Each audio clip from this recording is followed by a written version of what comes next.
घाबरलीस ना वाटलंच होतं आई, एकटी एकटी घाबरलीस ना वाटलंच होतं आई, म्हणूनच तर सोडून तुला लांब गेलो नाही.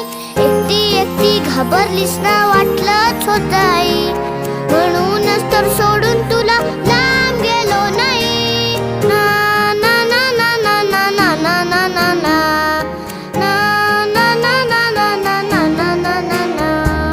आली होती जाम झोप, गुडूप झालो असतो, भीती भीती कसली थेट उद्याच उठलो असतो. आली होती जाम झोप, गुडूप झालो असतो, भीती भीती कसली थेट उद्याच उठलो असतो. मात्र वाटलं आपल्या पुरता विचार बर